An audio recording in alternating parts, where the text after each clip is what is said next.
The largest organ in your body isn't your liver or your brain, it's your skin, with a surface area of about 20 square feet in adults.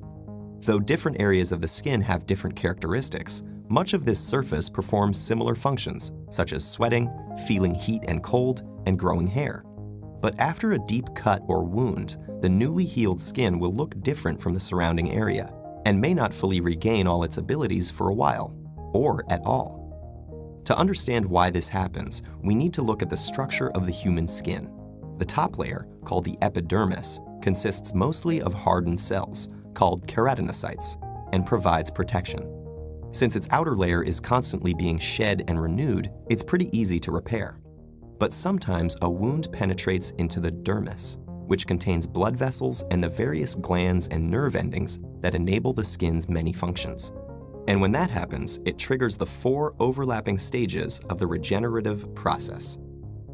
The first stage, hemostasis, is the skin's response to 2 immediate threats: that you're now losing blood and that the physical barrier of the epidermis has been compromised.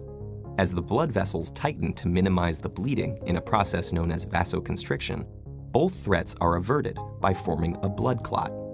A special protein known as fibrin forms crosslinks on the top of the skin, preventing blood from flowing out and bacteria or pathogens from getting in.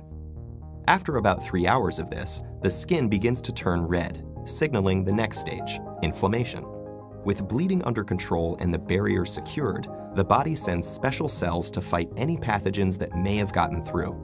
Among the most important of these are white blood cells, known as macrophages, which devour bacteria and damaged tissue through a process known as phagocytosis, in addition to producing growth factors to spur healing. And because these tiny soldiers need to travel through the blood to get to the wound site, the previously constricted blood vessels now expand in a process called vasodilation. About 2 to 3 days after the wound, the proliferative stage occurs, when fibroblast cells begin to enter the wound. In the process of collagen deposition, they produce a fibrous protein called collagen in the wound site, forming connective skin tissue to replace the fibrin from before. As epidermal cells divide to reform the outer layer of skin, the dermis contracts to close the wound.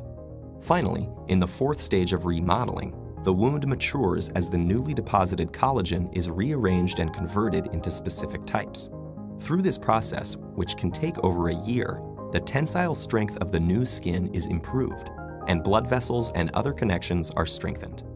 With time, the new tissue can reach from 50 to 80% of some of its original healthy function, depending on the severity of the initial wound and on the function itself. But because the skin does not fully recover, scarring continues to be a major clinical issue for doctors around the world. And even though researchers have made significant strides in understanding the healing process, many fundamental mysteries remain unresolved. For instance, do fibroblast cells arrive from the blood vessels or from skin tissue adjacent to the wound? And why do some other mammals, such as deer, heal their wounds much more efficiently and completely than humans?